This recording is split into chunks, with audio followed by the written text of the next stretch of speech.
Hello, everyone. Welcome to the Great Slams Fist Fact Podcast. My name is Brandon, and I am here with the Daffy to my Bugs Bunny, the Wallace to my Gromit, and the Calvin to my Hobbs, Rick Jude. Rick, what's up, homie? Hey, man. Did you like those? How are you today? Good, dude. Did you like those? They all have something in I common love as them. well. I think I'm Hobbs and you're Calvin, but I'll take it. It doesn't matter either way. It doesn't matter, but they're all animated. So that's what's fun about those guys today. Um gonna lead this podcast with the caveat. If I sound like absolute dog shit, it's because I'm sick. So if I cough during it, just imagine what's the guy's name, Rick? Um Jarrett Benson. just imagine Jared Benson doing the old man from the Silent Generations cough, because that's what I was going to sound like during all of this. Jarrett Benson hit us up for an appearance on the show. Yeah, dude, love to have you on. Rick thinks I look like you, and we could do a cosplay of each other. You could be Brandon one day, and I'll be Jared, and we'll see how it goes. But anyway, let's start out with our lovely drinks of the week, brought to you by our great sponsor, Kelly McGillicuddy. I, I'm gonna go first because you always go first. I am drinking not only water because water is the nectar of life, but because I feel bad, instead of drinking tea because I didn't have any, I'm drinking coffee with a spoonful of honey inside of it, and it tastes delicious.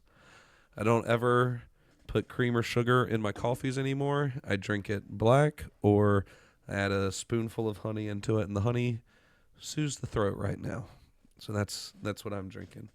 Richard, how Good about call. you? Good call. I got a good old Mountain Dew Zero. You thought, thanks to the listeners at Slam's Fist Fact, we are going with a nice glass of Buffalo Trace with the bourbon cubes that are freezable, that are not made of water, courtesy of my co-host that got me a bourbon kit.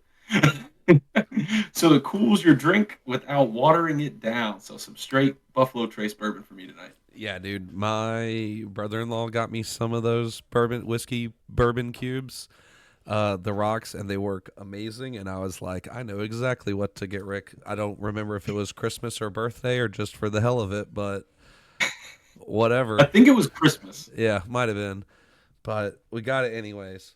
But yes, that's what we're drinking. Eventually, alcohol will be back on the table, and I'll start getting slams fisted and facted on this channel again after January, when I can start drinking alcohol again.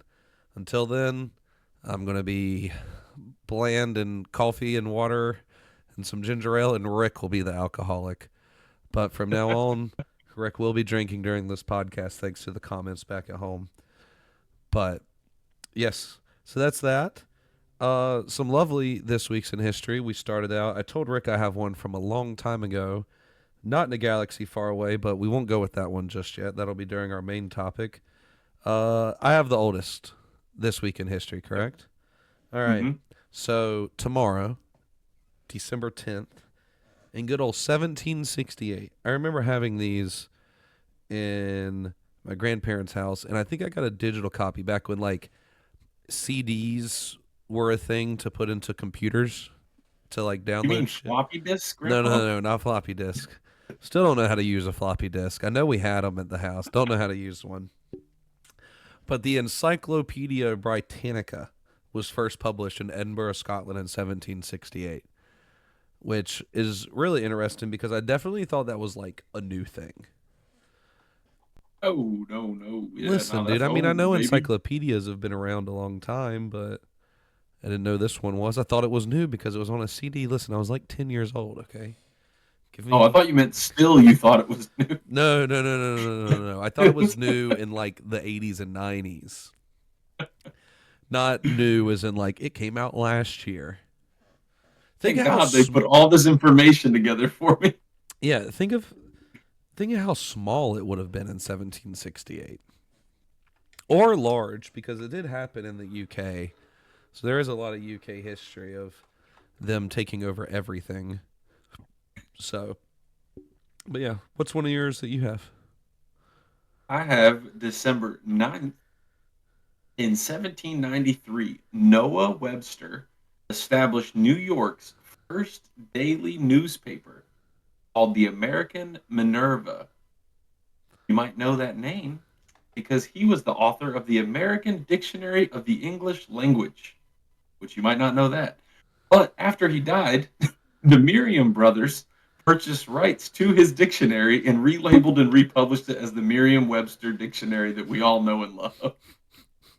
It's a long fact for that guy going, he's named the dictionary.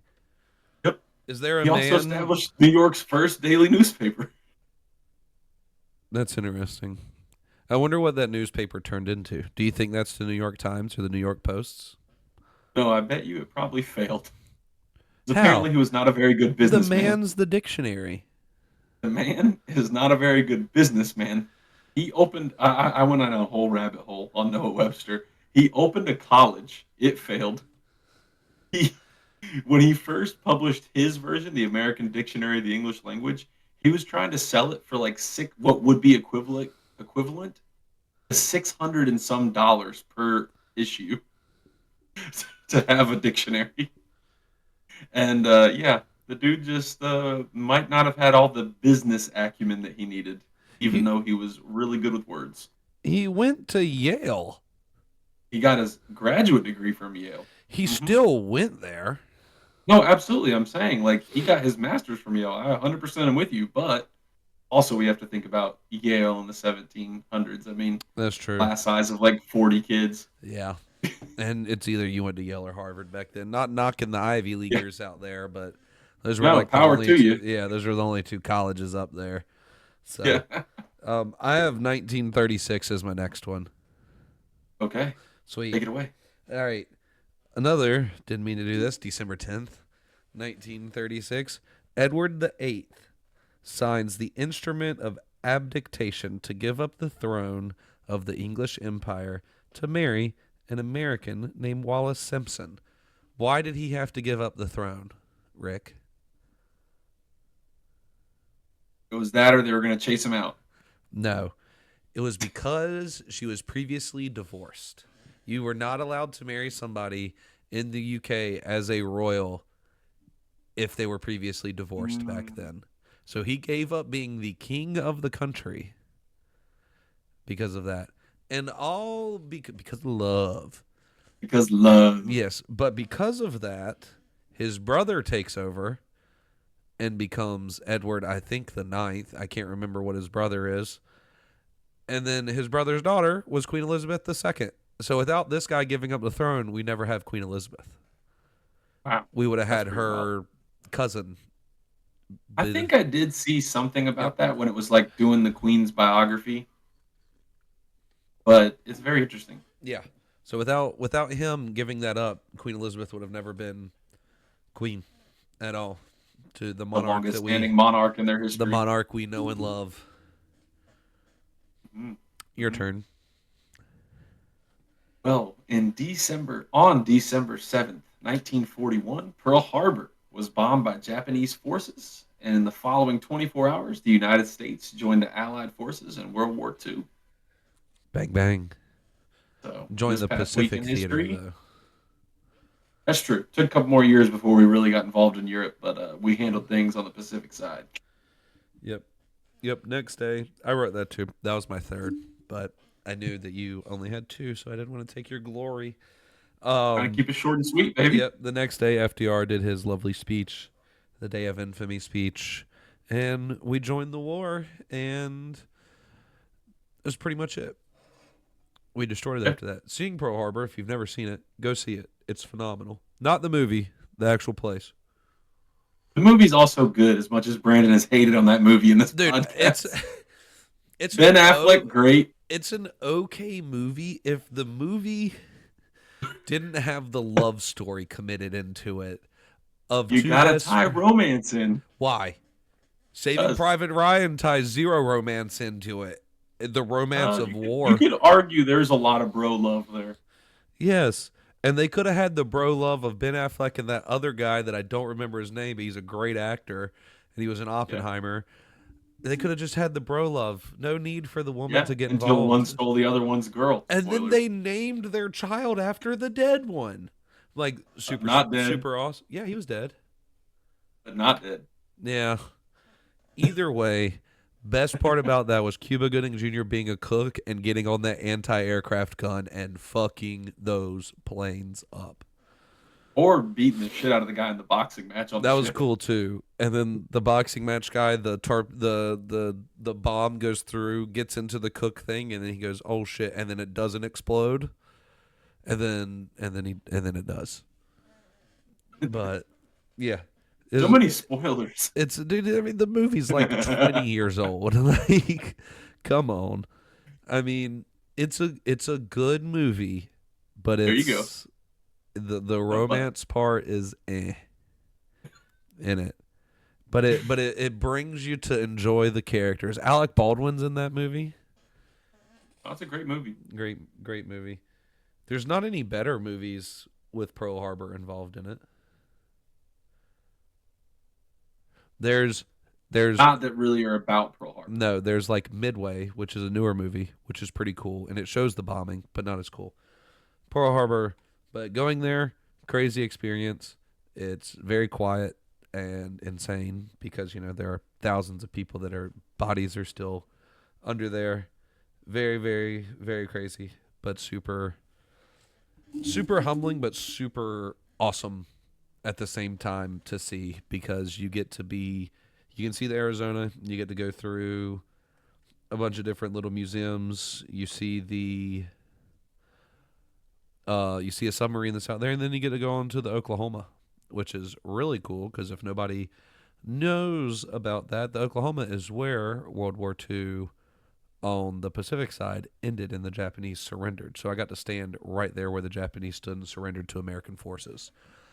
That's pretty awesome. Yeah, and when you're out there on the Oklahoma, they have little white thing. I say little white things. They're probably 30 feet by 30 feet floating in the water where all the other battleships were stationed there during the bombing.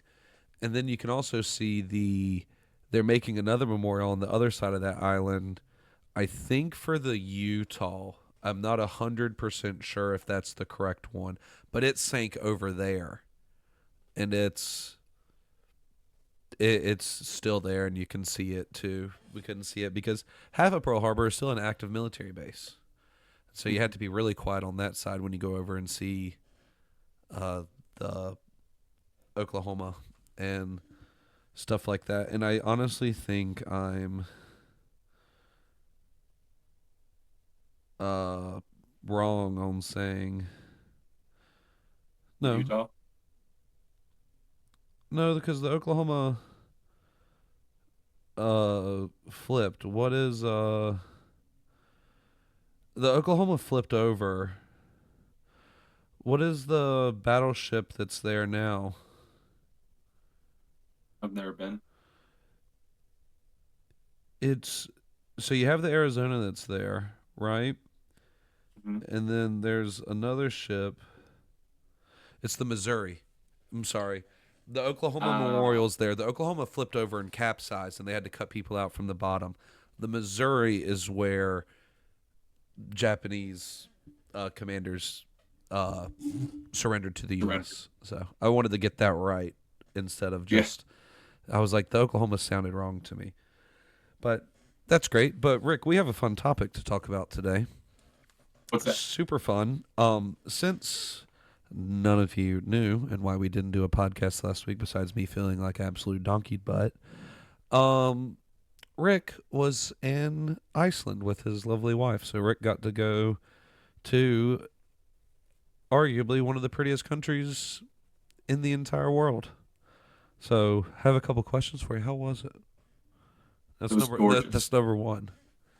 It was honestly just it was gorgeous. The landscape is breathtaking.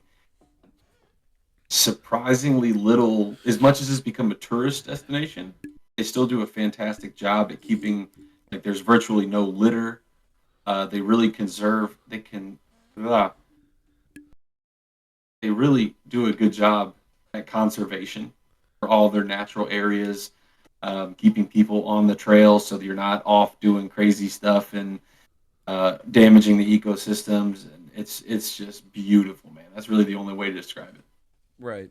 And I saw on there one super jealous. Want to go there one day. Um, you got to see the Northern Lights first day you were there as you landed, right? Yeah. So first night we got to see them, and then the visibility was a little rough because of the clouds and stuff. So we actually also went out the last night we were there and saw them again really well at the coast near a lighthouse, and it was awesome. Yeah. How cold was it? Stupid cold. Like Uh, what's stupid cold? so the actual temperature was in the low teens, like between like 13 and 18 degrees Celsius, pretty much, or sorry, 13, 18 degrees Fahrenheit. And so it was negative in Celsius. But the wind chill put it in the single digits. And we did so much exploring like of nature, going to see waterfalls, going to see the Right. black sand beach, going to see the geysers. There's no wind coverage. There's nothing to buffer the wind. So it's just cutting into you the entire time. Right. Did it get warmer? And I know for people that are listening to this don't know that clearly Rick and I talk outside of this podcast. Um, Well, when you went to see you saw volcanoes, right? as close as you can get to the Right. active volcano. Did it get warmer? Not really, because you're still like miles away. Right. So you didn't do like Um, I did in Hawaii and like literally walk to the edge to see the active volcano down yeah, in the no, thing. you can't, because their lava fields are protected because of certain species of moss that grows there. Right. So you can't walk across lava fields. You can get fined and or imprisoned there, which is part of what I was talking about. How good they do at conservation. Yeah. Um, but also because they have conic volcanoes like you would think of in Hawaii, like big Yeah. eruption boom at the top. They also have what's called fissure volcanoes. So literally just a gap opens in the earth and lava spewing out all along the gap. And so if you were to get close, you don't know what piece of land might just fall away into magma. So Yeah. there's that. For all you non-educated people out there, magma is lava under the earth. Lava is when it comes and touches above ground. Correct. Once it's exposed to air in the Yeah. atmosphere, it does become lava. I'm a little Um. dense, so I think I would have sank to the magma. But Yeah. Yeah. No, you get that. Did you? Because I don't know this one. Did you get to go swimming in any hot springs? I know that's a huge Icelandic tourist thing that people do. yes. So yes is the quick answer. Because of the active volcano sweeping away a portion of a town, including the parking lot to the most famous hot spring they have. Oh, so it was right there. Oh, wow. Yes. So it damaged the road and the parking lot of the Blue Lagoon, their really famous tourist Yeah, the destination. the one that's like the most beautiful blue you've ever seen in the entire world. Yes, it has like a, and part of the water, the reason it gets so blue and also why it's so good for your skin is because it's like crazy condensed with silica is in the water. Right. But our tour guide rerouted and we went to what's called the Sky Lagoon, which is very similar, another beautiful spa, natural hot spring, and it was amazing. Yeah. Now you see all these pictures of people getting into like the springs and stuff. Did you go under the water and then come back up and did the water freeze on your beard? Yes, and yes. So we definitely went under the water because the air was so cold if you stood up. Yeah, you want to uh, you want to be as you want to be chin deep in the water at all times. yes. You know when they joke about like you're a kid and you're at the beach, so you like squat and Yeah, walk along the water? That's what everyone was doing. that's funny. Um, but I don't have a lot of hair on top right now because I buzzed my hair. But other people's, what you it looked like literally frosted Yeah, tips, did not just Wit's the hair blonde hair dye. freeze? Wits did. That's cool. That's really cool. Um, I got a little bit of ice on my beard and then I just dipped back under. And That's but I cool. also, because there was a whole spa element to it, so we went in, did like Yeah. a salt scrub, a sauna, a steam room, all this big just amazing stuff. It was a Yeah, makes fantastic you day. feel great. I also did the cold plunge. That's optional. And what's hilarious is the cold plunge is basically just water they don't heat. Oh, so it's like 60 degrees or whatever. Oh no. Oh no. They let it sit out in the cold. And it's just above freezing. And so I sat in there for a solid 2 minutes Oh, and my body that's was a numb. lengthy cold plunge there, sir. Yeah, my That's my body was numb. I was trying to see how long I could do it. And right, I think I could have went a little bit longer, but right. my I literally stood up and started walking back towards the hot spring and my joints like didn't want to react to me Yeah, trying to walk. I feel that. I would ask if John's hair would freeze, but he's bald. Shout out John, our buddy, no hair McGee over there. Yep, We'll nope. all be there one day, John. The Don't you bald ginger's worry. hair did not Yeah, freeze. nah, that's cool. Um, so did you cook bread? I know this is a weird question. I promise. I promise I'll explain why. Did you cook bread in the ground? I did not. Now it is a thing there, but Yeah. I did not. All right. So I was watching this show on Netflix with our good old Zac Efron called Down to Earth. If you haven't seen it, it's awesome. Him and this other dude goes to all these places and learns about like their culture and just things that they do. And they went to Iceland and they cooked bread. They baked bread from like fucking raw dough in the ground in Iceland because it was so warm because of all the magma and stuff that's under Iceland. Yeah, the geothermic activity is crazy. That's why they have geysers. That's why they have natural hot springs. Yeah. That's why they have such active volcanoes. And so, yeah, there's a lot of places that it made more sense, especially, it's a really old tradition. So, especially going way, way back before you could just pop it in an oven, Yeah. they would literally dig little holes and trenches and bake the bread underground near where there was geothermic activity. Right. Besides the hot springs, that would be my number two thing to do if I visited Iceland would be cooking bread in the fucking ground. I think that would be so cool. The What was geyser was good? really cool too. I bet. But like cooking bread, just Bread. no stove. It's just like I'm gonna use the earth to bake bread. Would be pretty damn interesting. Um, what else? What else did you do that was cool besides nature? Anything really? So we were staying in Reykjavik, the capital of Iceland. Fun fact: it's the biggest city in Iceland. It only has 250,000 people in it. And that's The, 60% of the population for fun fact of everybody. yeah, the whole country has less than 400,000 people in it.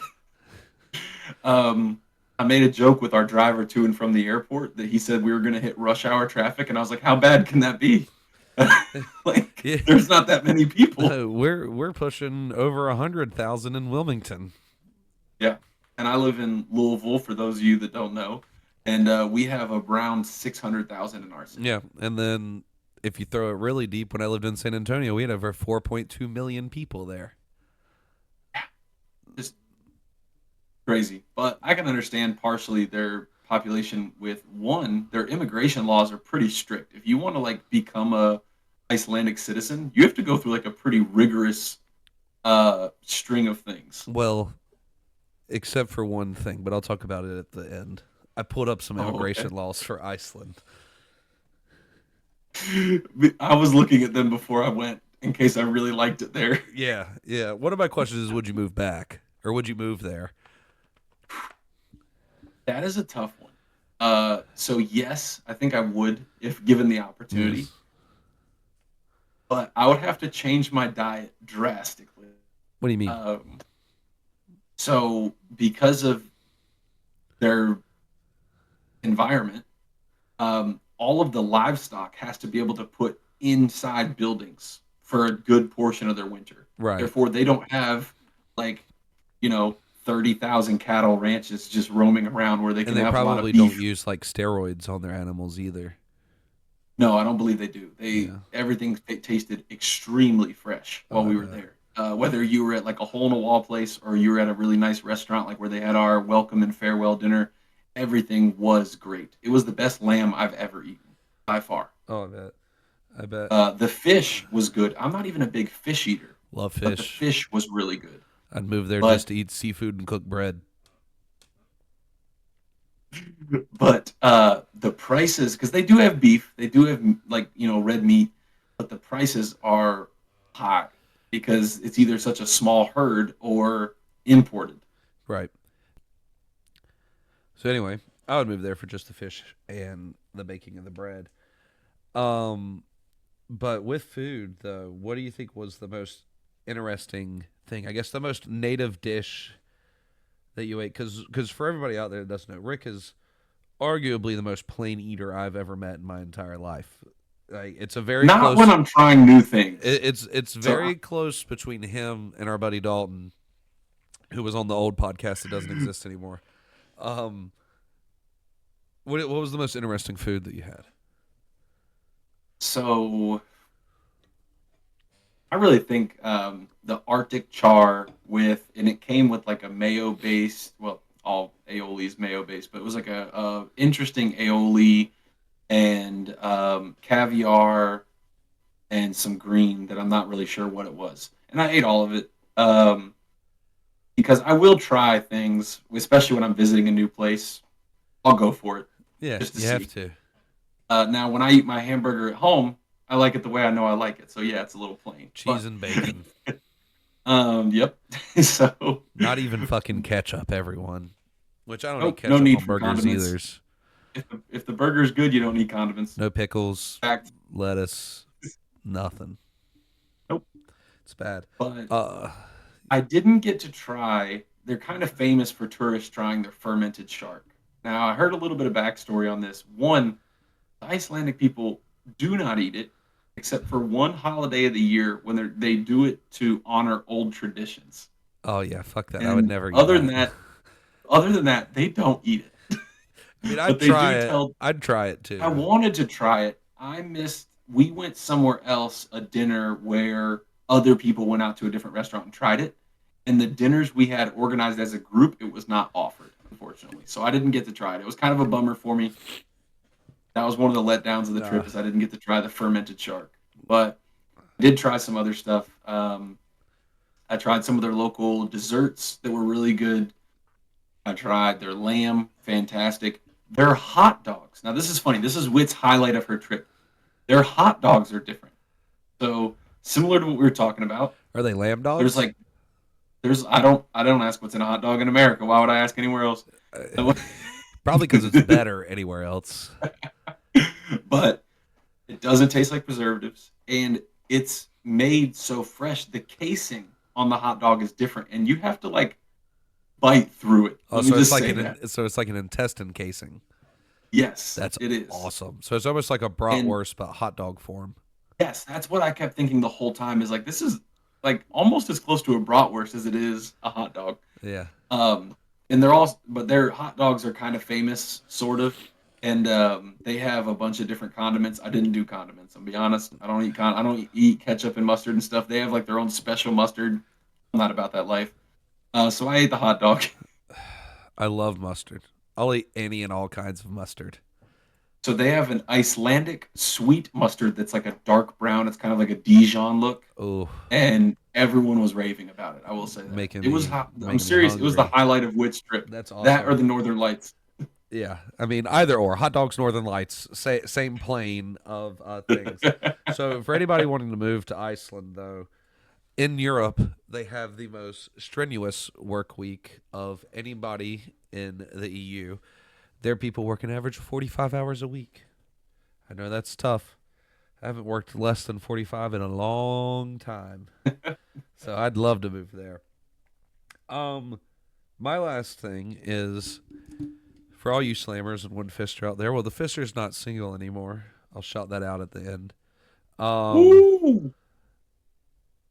did you know Iceland is paying men to move there? They will pay you 25 grand to move there to where they can still populate the island because they have a surplus of women. So for all you single slammers out there, try to move to Iceland. They have tough immigration laws, but if you make it, you can live there and you get 25 grand. And also, did you know, Rick? Here's my last this week in history. Iceland is the last place in the entire world to be settled by human beings.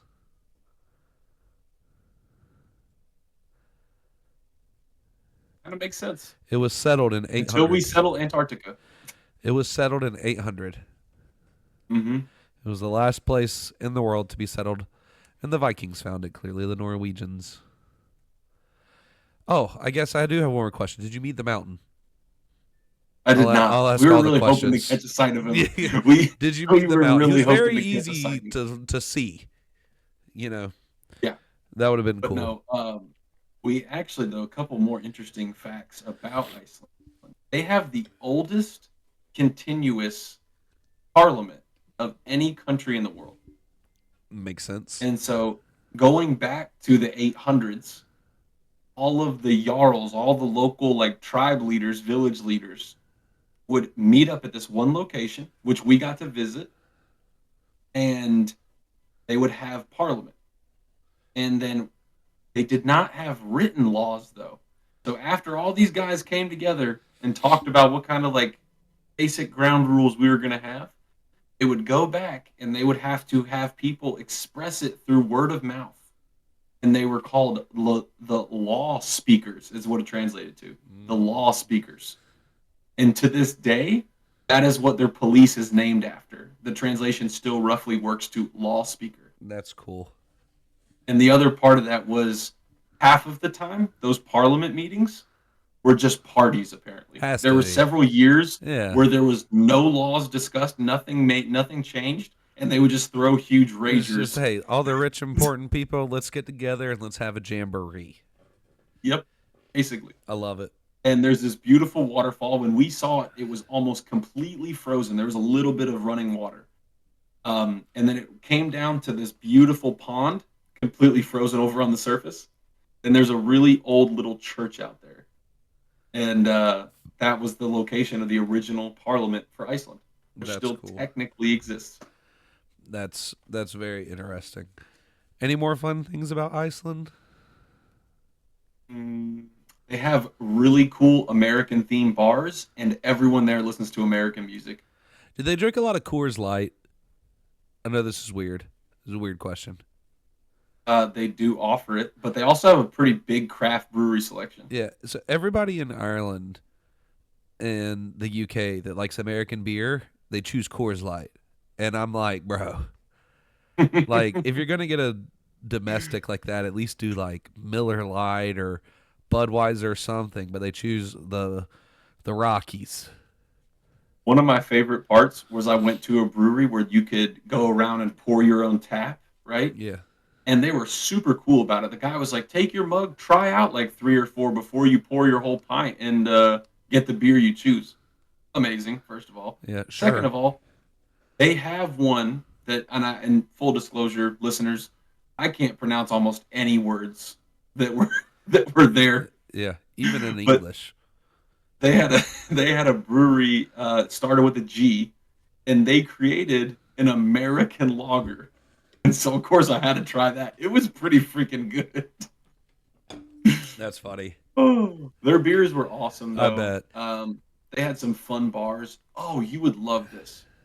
Almost every single bar has a wheel behind the bar, Yeah. and you pay what kind of equaled out to like 20 US dollars to spin the wheel. It's got like 12, 16 different portions on it, and it was like win 6 beers, win 2 drinks of Jameson, win this, and then like half the spots were either spin again or you lose. And it was amazing because every time someone would spin it, the whole fucking bar would go wild. Oh, Like, that's awesome. I was like, We're that creating a bar makes bar and we're so putting much that. money. We're creating a The bar and bar, we're doing that. because I was like, even when the bar loses 6 beers, and 20 you probably bucks. took 5 spins to do that, Yeah. and yeah, you still had to pay $20 for the spin. I was like, the bar is making so much Yeah, money on this. it's like, hey, you just spent $100, but you won 6 beers though. How cool is that? You won six That's beers. awesome. I would love that. But I know this was Rick's first one. I've only done one, but shout out to EF Ultimate. They make awesome trips. They do. They Yeah. do. It was a good time. How was your tour guide? Dan, Yeah. or Daniele, is an Italian guy who moved to Iceland 10 years ago. Phenomenal tour guide. Yeah. My tour guide Matt was awesome for Ireland. He was a British guy who lived in Ireland forever and now he lives in Spain, but he just does all the Irish tours. Matt was great. Well, that's awesome. Anything else about Iceland or can we move into our fun little game? Let's go ahead and move. If something comes up, I'll try to bring it Alrighty. up. That's the highlights of the So trip. Rick went to Iceland. We don't have any more really big trips planned for this year because we only have a couple weeks left. But you will get to hear all about Disney World and my half marathon in our one of our January episodes. All right, Rick, you gave me a pretty easy top five with MLB stadiums last week with a bonus point. Flawlessly for. Yes, flawless went 5 for 5. Technically 6 for 5 because it's a bonus point, so it doesn't count. So right now the score is you have 5 of 10. You're about to be out of 15. You can not tie, but you can become 11 out of 15 with this.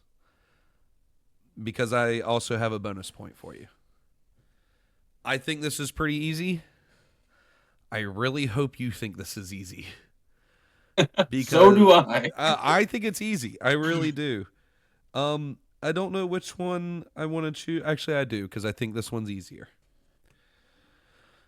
Good man. I want you to name me.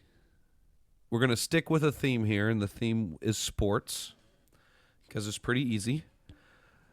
I want you to name me the top 5 winningest quarterbacks in college football history. Not winning percentage. Who has won the most games as a quarterback in college football history? Your bonus point is to tell me who they played for.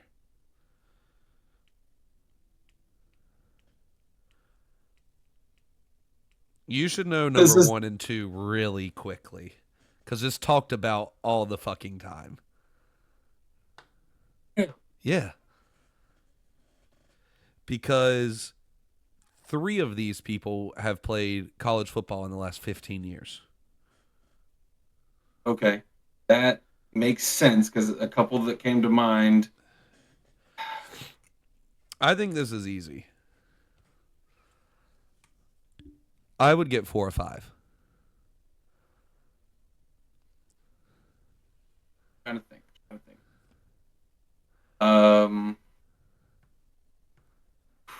I'm gonna just go off rip and say Tim Tebow. Tim Tebow's not in your top 5. Of winning. He didn't start like his whole freshman year. It was Chris Leak. All these people played and pretty much started 4 years.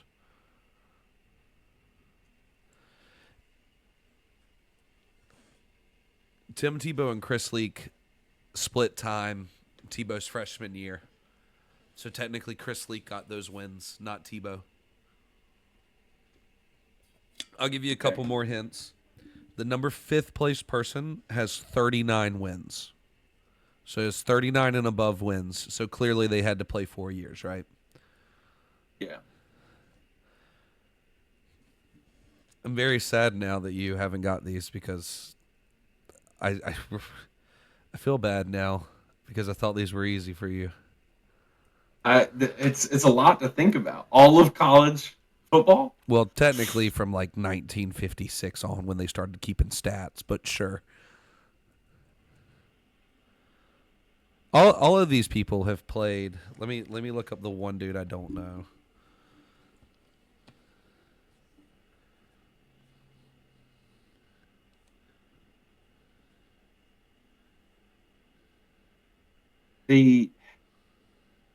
You got me wondering.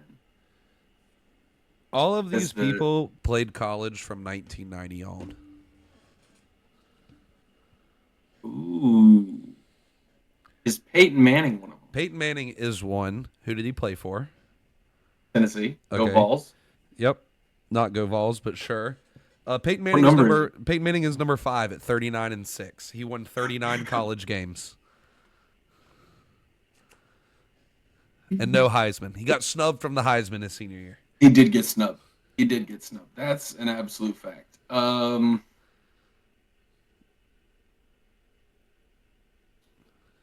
Ooh. Ooh, what was his name? Hang on. I'm cooking on something. I'm cooking I on know, something. I know. You're like on medium low. I need you on high. For all of you listening, Rick has a really big thinking face on right now. He's thinking hard. For any of you out here, Moore, Hey Moore from Boise when they were on that stupid stretch. what more? Moore, start with a K. Okay, Kyle, I'll give you Kyle. that, I guess, because you said K more. It's Kellen because he was the offensive Helen. coordinator for Dallas. He's maybe the smartest. Ooh, take him off the list. He's maybe the smartest offensive coordinator in football right now. He's not Take Dallas's. him off the list. He's number one. He went 50-3. I say they had that stretch where like they just didn't lose a game. Like Yeah, it was he went 50-3. Here's some fun stats about the Kellen Moore losses. Two of those losses were by were to real teams. were for one score or less, and the other loss was in overtime. So the man could have gone Wow. 53-0. Like he had the opportunity to. Somebody on this list is who beat him twice. Played him. I mean, Because that was the other thing. Disclaimer: that's the other thing I remember about that stretch in Boise history was that they didn't play but their only hardly any losses were real to bigger teams. teams. Correct, because as soon as they played to big teams, they lost. Oh, You want me to give you more hints? I'm feeling hinty today. hang on. Before I get one more hint, so I got two and one strike. Right, Yeah, who did you say Kellen Moore played for? Boise State. Okay, just making sure that you are on Hey. track for your bonus points. The disgustingly blue field. I love it. It's so ridiculous. I like I it like better than watching it. I I would like hate it if I played. I like that field. I like Coastal Carolina's like tealish color looking Yes. field too. I might go to that game, their bowl game, the Myrtle Beach Bowl. There's Coastal Yeah. Carolina versus UTSA, so I might just show up in all my UTSA stuff that I got from Amy. That would be awesome. No, the stadium looks sick, but if I was playing, I'd be like, "What is this shit?" Yeah, especially if they decided to wear like blue fucking Yeah, and they did that uniforms. shit. They would Nah, do that they shit. wear their silver ones at home. Yeah, whatever. It blended in way too well. All right, Um, three more people.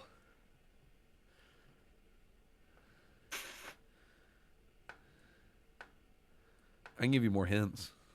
Johnny Manziel. No, I was like, he played for years. He won a shit ton of games. he did win a lot, but his freshman year he lost a lot. How many wins did he have? Do you have that? No, Is it I even only close? have the top five. You know how hard it was to find this list? Super fucking difficult. Like it was, I would search top five winningest quarterbacks in college history, and Mm-hmm. then like I found one list with these five, and then all my other Mm-hmm. lists were like greatest college football quarterbacks ever, and I'm like that's up to argument. So then I went Yeah. on college football stats and googled like the top eight and counted how many fucking wins they had, and it did coincide with the top five list that it gave me. But I was still like, Mm-hmm. fuck, dude. That was like, why can't I just have a list with the wins?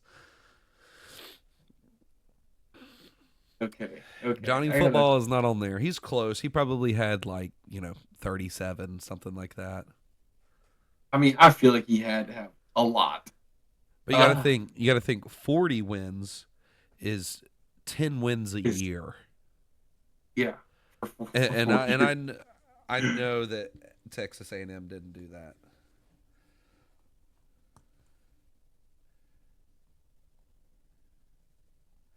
Colt McCoy There you from go. Texas. Number 2, 45 wins, 8 losses. The losses don't matter here, just to FYI. It's just straight how many wins. Colt had a ridiculously good career. He's still like a backup quarterback in the league. I mean, he's just that veteran guy that knows how to play football. I think his athleticism is what really held him back in the NFL. But Would have won a national championship if he doesn't get hurt in the Rose Bowl against Alabama. I strongly think that team would have won. I mean, they were rocking. They were rocking. That was a really good Texas team. I'm trying to think of who else had really good college careers. I'm assuming. Can you give me this hint? Let me ask for a specific hint. Did the other two like play in the NFL? When I say play, I mean like we're a starting quarterback at some point. Um, one, yes. Let me look up the other one because I don't know the other person. Okay.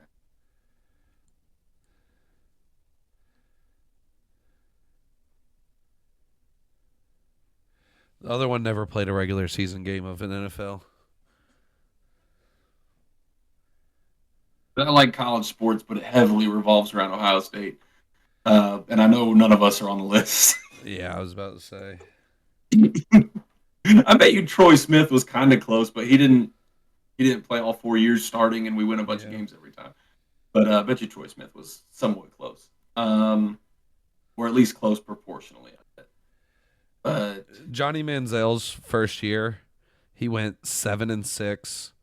Heisman year, he went 11-2, 9-4, 8-5. That's why he's not on the list. that means he's pretty dang close, Yeah, though. it's like 36. Yeah, I would say that's got to be close to Peyton's That number. that that 7-4 year really hurt it. They had no talent. Um, yeah. So one was a prominent NFL starter for a long time and is still in the NFL, is not starting, Okay, and the other guy I have no idea. that doesn't help me. No, but this can get you your fourth point. Yeah, yep. And Okay, if I you got two strikes. if you guess where this guy played, maybe I'll give you the fifth bonus point.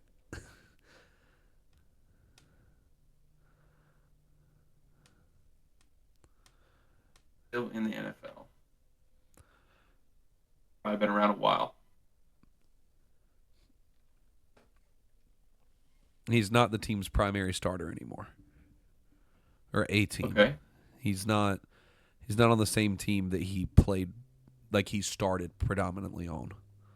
Oh baby, I think you just gave me the layup. I think you Probably. just gave me the layup. Sure. Is there any way that Andy Dalton is one of the Yeah, top five he's most number 3 on the list. What is his record? 42-7 as a starter for college football. This is the man that beat Boise State twice to Are you make Kellen serious? Moore not go 52-1. Oh. Now the question is, Rick, where the fuck did he play college football at? You get this, I'll give you the fifth guess because you're not getting the next guy. Oh.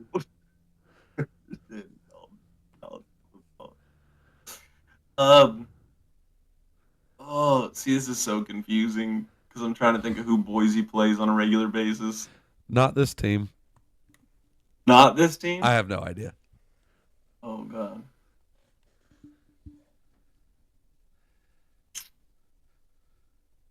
They don't really play Pac-12. Don't play. I would know if Dalton played in the Big Ten. I don't remember him being an SEC quarterback. He's not an SEC quarterback. Yeah, I don't think I remember him in the ACC unless he played somewhere small, but then he wouldn't have.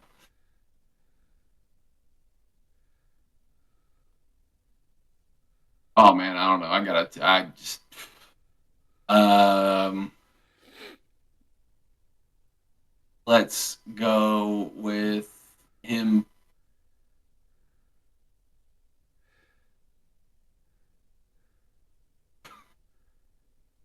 Oh, this is tough. This is tough because I know the other point is kind of riding on this. Oh, Hold on, let me see if I can give you another. All right. So he played. hmm. Speak to me, Bourbon Rocks. Speak to me. When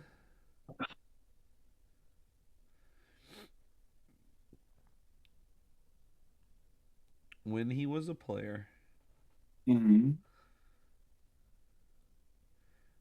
for the college football, he did play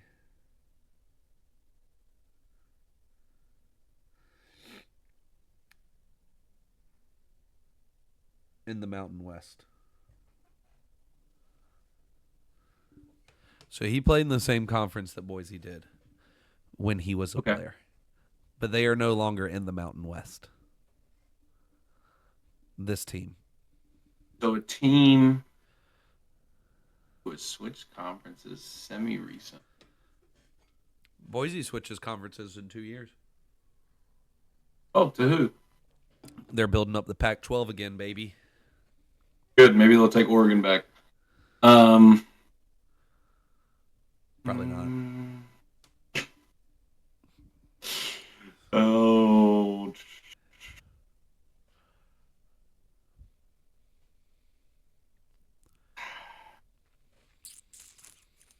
Wyoming, Nope. the Cowboys. Good guess. Close guess. I guess not really close. He played for TCU. Bullfrogs, eh? Horned Frogs. Same thing. Totally different. And the last guy, you want to give it a guess?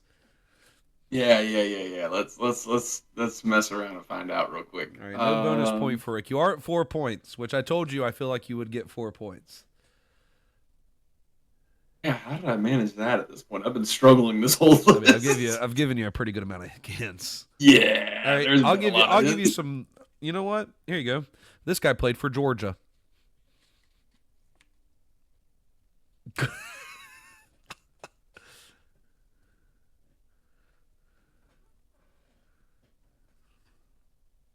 Ask me if I can name like more than 2 Georgia quarterbacks. I can name 3.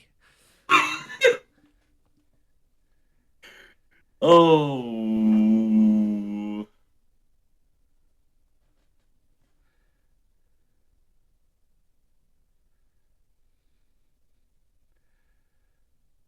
Actually, I can name 3. Actually, I can name. No, I can name more than 3. Let me see. I need a lot of.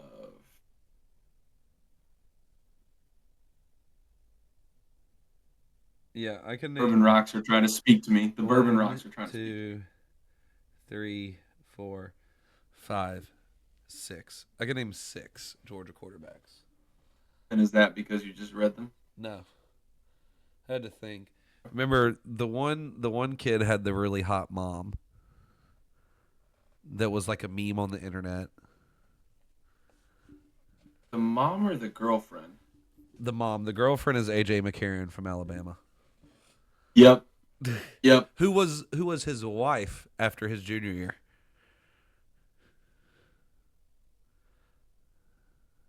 Um. I'll go ahead and give you this name because it's not this person. Jake Fromm is the one with the mom. Oh, I do recognize that actually. Yeah. What about Bennett? Stinson? Sure. That's a great guess, but he only played for 2 seasons. I was like, they were good when he was there, though, right? Yeah, they won 2 national championships. Yeah, that's pretty good. It's okay. It's okay. But no, it is not him. It is the quarterback from 2001 to 2004. His name is David Green. He also had 42 college wins. Okay. Got That's drafted pretty in the 3rd round by the Seattle Seahawks. Also played for the Indianapolis Colts. Never saw the playing field in the regular season NFL game. Wow. After winning the SEC championship game. Big yikes. After winning a ton of games. Who was his, like, who else?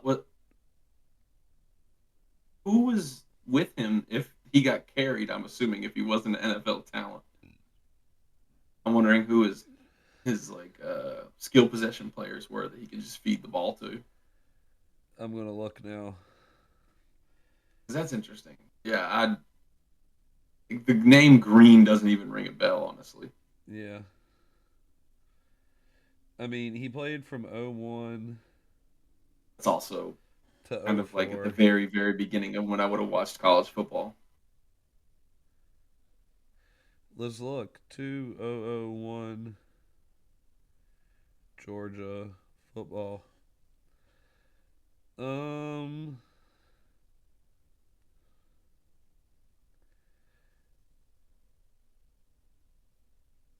they had Terrence Edwards. Mm-hmm. That was it. Uh, that year. I don't know. Maybe this was just a downtime for the SEC to where this guy could win all of these years. He went 13-1 in 2002. Wow. Well, that's before Saban at Alabama. Well, granted, I don't know if Saban was at LSU during that time or not, but oh, that's pretty wild. Yeah, because I mean, you think of Georgia, you don't think of them being good until Matt Stafford got there. You know. Yeah, yeah, but I was pretty sure Stafford didn't win that many games. I don't know. He didn't come to my mind as like elite college where they won a crap ton of games. That's why I'm really surprised by Tebow and Manziel, just because they had such dominant teams. Like Oh, you dude, said, Manziel was only dominant for like 2 seasons. dude, Tebow though, That Florida team with Tebow was great. They had Chris Leak, Tim Tebow, and Cam Newton on the same team at the same time, or some shit like yeah. that. That's insane. But When Cam Newton is riding the bench in college, yeah. All right, so Rick, you are now. 4, so So I got you have nine nine nine to of 12. 9 to 12 9 of 12, Hey, or I'm sorry, 9 of 15. yeah, 9 to 12 as well. Yes, 9 to 12 is that. Hey, I'm in striking distance. No, I'm in I agree. striking distance. I gave you what I thought was easy. The other one you would have gotten. I think you would have got 4 or 5 as well. What was the other topic? Winningest coaches in college football history. Ooh, I don't know if I'd have got that or not. Really? I could name Oh, 4 without even thinking. Wooden, Saban. Football, not basketball. Oh yeah. Whoops. Sorry, Wooden slipped into my brain. Saban's number 5. Wow. There's no wow. You should know these. Uh, Maybe Rick doesn't know sports as much as we thought. Everybody. maybe not. Maybe So these topics on a Monday night are not striking my brain the way so they number should. 1 is Joe Pa. Really, Yes. I'm shocked by that. I'm shocked by that. He has over I'm not surprised he he's on has the over list. I'm 60 surprised he's win. number one. He has 60 more wins than anybody else. He coached for a long time. Number I'll give 2 him is that. Bobby Bowden from Florida State, went undefeated in like Okay. the whole 80s and 90s. Then you have Bear Bryant. You mean you mean Burt Kreischer's tenure at Florida State? Yeah. Then you have Bear Bryant, who was Alabama's coach for 900 years. And then you have They Nick weren't good Saban, till Saban. who's number 5. Number 4 is the one I don't think you'd get. I think you could have easily gotten 4 out of 5 of those again. You would have overthought of it and not gotten it. Yeah, exactly. Number 4 is Pop Warner. The football. The Pop Warner. The football. And then if you didn't get that, I had a number 6 who was very more recent, and he is Mac Brown. I Oh, think you man, I'd should have have got got like 3. I think you should have gotten 4 out of 5 of both of those, but I feel like the quarterbacks were easier. I agree. I agree with the quarterbacks being easier. That's crazy, bro. That's I that's got in. I have like ingrained rivalry hate for all Big Ten coaches that aren't coaching at the Ohio fact that you're State. like, oh, Joe Pa, interesting. I know he only coached from 1912 to 2003 there, but 1912 might be cutting it short. yeah, that's true. So anyway, sports. That was the top 5. So total is Brandon 12 of 15, Rick 9 of 15. No, What did we say we're playing to before we do something else? 30, 21. 21, or 25. It's got to be an even number. Eh, I want to hit 21 mid-session and then just be like, game. Yeah, see you later. All right. Anyway, now to our lovely topic of sports. This is where Dalton, I know you're listening. You can go ahead and end your podcast because you said you never listened to the sports part, even though I shouted out something from one of your teams the other week. But you'll never fucking know now, and it wasn't the Bears. You double doink Oh, Bears. motherfucker. All right. So two things that I want to talk about. Do you have anything on sports besides college football? Since that's a huge topic right Um, now. that's the huge topic. I also just want to throw out there that my Eagles are the best team to be the worst first quarter team in history. There you go. Uh, The we are the we are Chiefs 11-2, the Chiefs and are we the have worst first scored. quarter team this year. No, no, They're no. probably Eagles the are worst. the worst. The Chiefs are probably the worst third quarter team. I could see that. No, the Eagles have scored like one touchdown in the first quarter in our last like 14 or 15 games or something. It's awful. And we've Yep. only played 13 this season. Um, it's abysmal how we play in the first quarter, but we just are really slow to get that ball rolling. Yep.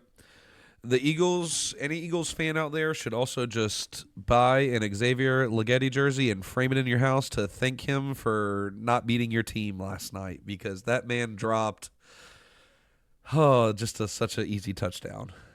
Hey man, he was thinking on a higher level than the entire Panther organization because I was texting a friend who is a Panther fan, Yeah. and I was just laughing about how y'all are really trying to give up your high your draft pick, huh? Yeah. You guys are really trying to ruin it, just Yeah. like the Jags did. But we'll say since restarting, Bryce Young has looked great since he's had to sit the bench. Yes, He has yes. looked I really think good. I think that really humbled him learning from Andy Dalton a little bit, and he looks one of the winningest college QBs of all time. yeah, from Texas Christian University. The Bullfrogs. Yep. Horn frogs, damn it. No, I think that's like the best. Like his rookie season has been like the best learning opportunity because he had some of the trial by fire, and then he got to be the bench guy to develop under a veteran QB who's played for a decade and a half of football, um, almost 2 decades. When did Dalton come to the league? Like 2012. Oh, okay, so maybe not a decade and a half. I'll say, but it feels like a long time. um, I think that was a great learning opportunity for Bryce, and so I am happy how he's developing. I do think he could be a good NFL quarterback, or at least a passable NFL quarterback. But we'll really see as the Panthers try to take their next draft picks and really start building a roster around them, Yeah, including an O line. maybe. Maybe. Their O line is definitely losing them games. Yeah. Because, I mean, Hubbard in the backfield's not doing terribly. And that's with that O line. Yeah, And that's then true. Bryce being able to really pass the ball is in developing and reading defenses at the NFL level. I think they could get something rolling. Yep. And I mean, to be fair, if you're going to start developing and win a division, it's the NFC South. Very true. Very, very, very true. Because all those teams are not great. I mean, but you do Not have the Kirk last. Cousins, who's second in passing yards right now in the entire NFL.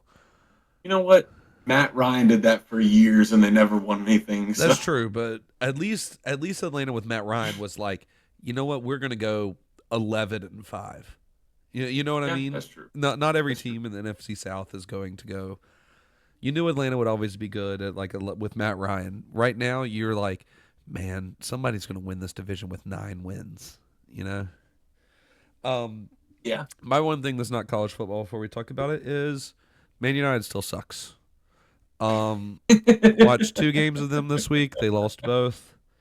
The good thing is the coach is changing a lot of things and it's better. They're playing better. They're just giving up goals because they're running a whole brand new formation. And I think we give them a year. I mean, this year's already chalked. I just need them to somehow play European football again next year so I don't lose $100 to my friend Joe. But doesn't look like that's going to happen. If there was a college football playoff in the Premier League right now, United would not make it. If that's how we're going to go. And speaking Where are of you at in the table? like 14. Got to finish top 6, baby. That's all I need. So similar to the Gamecocks? Gamecocks finished 4th. Excuse me? We finished 4th in the SEC. Yeah, not talking about the SEC, dude. Oh, no. Gamecocks were 13. Thank you. Yes, but we did not get shitted out of a playoff spot. The only way that I would agree that South Carolina got shitted out of a playoff spot is if Alabama would have got in, which they didn't. Because our 3 losses compared to Alabama's 3 losses were way better. Yeah. But we did lose head-to-head to them by 2. We beat LSU on a botched bullshit play that we got a flag on, or if we beat Alabama, we make the college playoffs as a 2-loss team. We probably beat out SMU at the 11 seed. For sure. No, I definitely agree that if you guys seal either one of those games. Yeah. I will argue that we are the most dangerous team in the country not playing in this playoffs right now. I have to agree because any given quarter, you guys might score 20 points. Like, I mean, it's ridiculously how fast the offense clicks. But then you just go through droughts, and that's just the inconsistency is what really sealed those games for you. The only team that I can say that would maybe argue with us is Ole Miss as another team. But those were our 3 losses. We're all to ranked teams: Ole Miss, Alabama. LSU was ranked at the time when we lost to them because we were at the Lake. So that was in August, and Alabama lost to fucking Vanderbilt. No, did we do it in September? Want to bet? No. It was after my anniversary. It's the only reason I know it was September. Oh, I don't know. We went in August 2 years ago, then I guess. But anyway, Yeah, so here are our matchups. You ready? So we have number 12 Clemson, the ACC champs, playing number 5 Texas. Winner plays Arizona State. Texas. We have I think Texas destroys Clemson. I think Texas is going to take their loss to Georgia. I'll put it now. Texas puts up at least 42 up against Clemson. That's a heck of a I'll write that down. Right, I'll write that down so I don't remember it. So I don't forget. And it's a home game. It's in Darrell K. Royal. Clemson, I watched their video. McConaughey will be there. Yeah, McConaughey will be there. Probably that really sexy man. The other one. McConaughey? No, the other one. The other one that loves Texas. Fucking God, what's his name? He was in the new Twisters movie and in the Maverick movie. Glenn Powell. Glenn Powell's a huge Texas fan. Is he? Yeah. He's been there every time with McConaughey. He is the new McConaughey. Whoa. He turned down the People's Sexiest Man Alive this year, by the way. Glenn Powell did. Only reason John Krasinski won, who is also a very sexy man. But Glenn Powell turned it down. So, yeah, I think Texas dominates that game. And then we have SMU playing Penn State. Wouldn't be surprised if Penn State puts up fucking 50. But I would be, just because they're not that high scoring of an offense, honestly. I'm thinking Penn State like 35-10. Yeah. But I still think Penn State's going to handle it. SMU can be good. I mean, Dabo Swinney said that SMU is a playoff team. I mean, he just knows them. He played them in the ACC championship. And that was a close game. It was like a 3-point game, 2-point game, something like that. We'll see. I got you. I think Penn State's actually a really good team. I agree. And then we have... They're the third best Big Ten team. Winner of that, second best, technically. They're ranked higher. I know my heart. Okay. And then we have a... You know the... Good. You know the cruelest thing I saw? What? was a picture that went viral at the Big Ten championship game of an Oregon Ducks fan with a shirt that said, "I thought Ohio State was supposed to be here," That's funny. and it kind of broke my heart. That's funny. And then we have in-state rivalry of Notre Dame and Indiana playing each other. Dude, that's gonna be one of the most electric stadiums That's going to all of the be first round. so cool to see. Um, excuse me. SMU Penn State I winner, think, by the way, plays Boise. yep, I think Penn State beats Boise. Um, Either way, it's a heck of a we'll game. get to the second round in a minute. Okay, Indiana all right. Notre Dame. I think Notre Dame wins. Indiana, I'd go love to see, Hoosiers. I'd love to see Indiana win. Boo boo me. Winner of that plays Georgia in the Sugar Bowl. And then what I think is going to be the closest game is 8 Ohio State at 9 Tennessee. Ohio State's favored by 7.5. I don't think it gets to 7.5 ever. I think it's either a field goal game or Yeah. Ohio State wins by like 30. 18 points. Yeah. Yeah. I'd love to see Ohio State It's win. because Tennessee, because the biggest thing is Tennessee doesn't always show up like they're supposed to. Correct. That's their biggest issue this season. Yeah. I would love to see Ohio State win because I want to see an Ohio State Oregon rematch since that game was botched the first time we watched it. The winner of that plays Oregon in the Rose Bowl. So now the second round of what we have. We'll see how close we are to right. So we have Arizona State versus Texas in the Peach Bowl. Who wins that? Texas. Yep, I think Texas wins. Sorry, everybody, I'm dying over here, slowly and painfully. And then you have Oregon, Ohio State. Who wins? Ohio State takes it, baby. All I right. got to do that one for pride. Rick I is gotta just Rick say is we win taking for pride. Ohio State. I'm gonna take Oregon in that game. Then we're picking Penn State, Boise. Who's winning that? I want to say in my heart Penn State. Rick's going Penn State. He's gonna have a lot of this conference going on into the next round. I want to say Boise because I said this before. I either want to see Boise win the national championship or lose by 85 points to Penn State, and let's pray they win the national championship. So you have Indiana versus Georgia, right? Yep. And I have Notre Dame versus Georgia. Same result. Georgia. I don't know. There was I breaking do. news about an hour ago that Carson Beck and his family are thinking about him having elbow surgery. So that After the season. no, After the season. I mean that No, kid played a good game, but I think Georgia still wins it.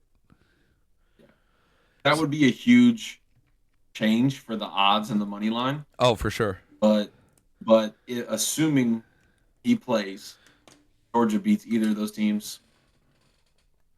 I mean, I think Indiana Notre Dame will be one of the most entertaining games we get out of the playoff.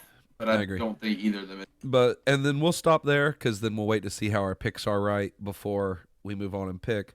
Because the second round doesn't happen until New Year's Eve and New Year's Day. But I do say, Rick, right now, let's pick it while there's still 12 teams. Who is your national champ? Ohio State. Okay. Rick picks the obvious choice. For When Rick. we're clicking, dude, we are dangerous. I don't care who else is over there. I agree. I think that Oregon game is going to be tough. I am also It absolutely will be. I'm also going with my preseason pick because I love it and I want to see Texas win the national championship. If they can't win the SEC in their first year, just win the national championship and show them who's boss. But a couple of things about the college football playoffs that I don't agree with is this. The highest seed that Notre Dame can ever get is 5. I think they should be required to play in a conference. Absolutely. I've been saying that for years. Same. Basketball, football, Well, make them basketball, choose a conference everything they play in the ACC except football. now, but it Yeah, hasn't been that now way as until of kind of like recently. 7 years ago or something. I think it's only like been like 5. Whatever. That's still a long time. A long time. Hey, Grandpappy, don't forget your age now. I mean, it is what it is. When they had okay, And they had a chance. The they've been in Big the Ten, ACC since 2013, so it's been over 10 years they've been playing basketball in the ACC. since 2013. Interesting. Here's my thing. They just had a chance. The Big Ten just expanded. They easily could have been a team. Yeah, They were scared. or just do the thing and your entire other every single other sport you have plays in the ACC. Just play football in the ACC, you'll fucking dominate it too. Maybe. They've done really well. They've done Yeah. really well. But I don't think they should be allowed to play in the college football playoffs if they don't have a conference. I agree. That Because was the big thing with when Manti Te'o played about them playing for the national championship. They don't even have a freaking yeah, conference. because there are 5 teams that automatically get in if you win the conference, which is SEC, ACC, big whatever the fuck Oregon and Ohio State playing now 10. And bitch. Whatever Boise plays in now, the Mountain West, I guess. Really, that's an automatic. I don't know. I don't know. ACC, SEC, Big Ten. Isn't it Big 12 or Pac 12? Not Pack. Big 12. Yeah, I guess. I don't know, but either way, like they shouldn't be allowed to play. Yeah, I think they should be. I can't believe the NCAA hasn't forced them to pick a conference yet. And Okay, I'm fine if they go to ACC, but for the longest time, it almost seemed like Notre Dame was quasi in the Big Ten. Like right, they because had they huge always games played against big Penn State. games like Penn State, Ohio State, Michigan. They always played some of those teams. Yep. And you're right there. You're at the Yeah. northernmost edge of Indiana. Like Okay, it just makes sense. so it's not Power Five conferences. Excuse me, we were wrong. It is the 5 highest ranked conference champions. So the Power Five isn't even really a thing, and that's why Boise Yeah. got Well, it that's being in kind the of what I Mountain was thinking West. because it's kind of just a power four nowadays. Yeah, so and then the other at-large bids are the 7 highest ranked remaining teams, regardless of conference affiliation. So this year you have the Mountain West, the ACC, the SEC, the Big 10, 12, Big Ten. and then whatever Arizona State plays in. And then the rest of your teams. So Arizona State plays in the Big 12. Actually, that's hilarious. yeah, I there did you go. not realize they were in the Big 12. There you go. So that's how it works. And then that's fine. I agree with that, but it's uh and then the top 4 rank get a bye, lowest seed gets the 12th, which you kind of get fucked with that one if you're number 5 in the nation and you win the conference and the other top 4 win the conference and you're automatically the 12th seed. But I mean, hey, that's how it goes. We wanted a bigger playoff. There's always going to be controversy. We got a bigger playoff. We're about it. But I think Notre Dame should be in a conference because that's bullcrap. I, I don't even want to say hot take because I don't think it's that hot of a take, but I really don't think they should have expanded from 4 to 12. I really think they should have went to 8.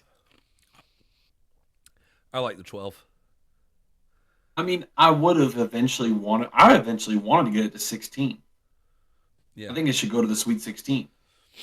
But I think for such a large jump, to triple the amount of teams in the playoff is pretty bold in one year. Yeah. I would have been fine seeing them just go to 8. Everyone still plays the first round, I mean, and you just go from there knockout style. or here's what you do. Because you can start at the same time. Bowl games start next week, right? Just do the I top think 25 teams. you could. You 26 could. to make it even. Nobody gets Yeah. a bye. Bracket it up by rank. That way you play home games. And then you just make every game, call it one of the bowl games that they have, and have a huge bowl game bracket. And then you still end on the 7th or 8th, ninth, whenever the national championship is. That Yeah. way all these people don't sit out bowl games. Granted, you do have to play more, though. You can't just play one game. You'd have to play, like, what is it, 5 games? Which is a lot, but I mean, it's 5 weeks, one a week, and you're good. Yeah. And I think what's crazy to me about that is that the NCAA, if nothing else, loves making money, Yeah. and you would just make more money. None of Because your none of your seniors are going to sit out in the Cotton Exchange Meineke Car Care Tire Bowl because they want to yeah, play in the fucking Rose Bowl to win the championship because they actually have a chance. yep. And so, like what I was just saying with the money thing, my boss is a huge Notre Dame fan, and he's already gone and seen them play this year. He randomly decided to look up tickets because this Indiana game is going to be so hype. And he said like the only tickets available he could still find were like $1,800, Yeah.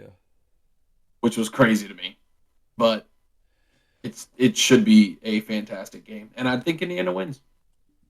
I They're mean, going to go into South Bend and like the coach said, just Google him. Google him. All he does is Google win, him. baby. He wins. Thank God he didn't win against Ohio State, but he wins. Yeah. But super excited for it. We will do games and bowl coverage like we always do to talk about this with sports. And then when it comes March, we'll do another bracket if we have enough listeners that want to play in it. I know we did a bracket last time on the podcast that doesn't exist anymore. But Rick, that's all I have. Do you have anything else? That's all I got, brother. Sweet I'm man. all out of bourbon. Yeah, all out of bourbon. I'm all out of coffee. So for everybody, my shout out that I forgot to do.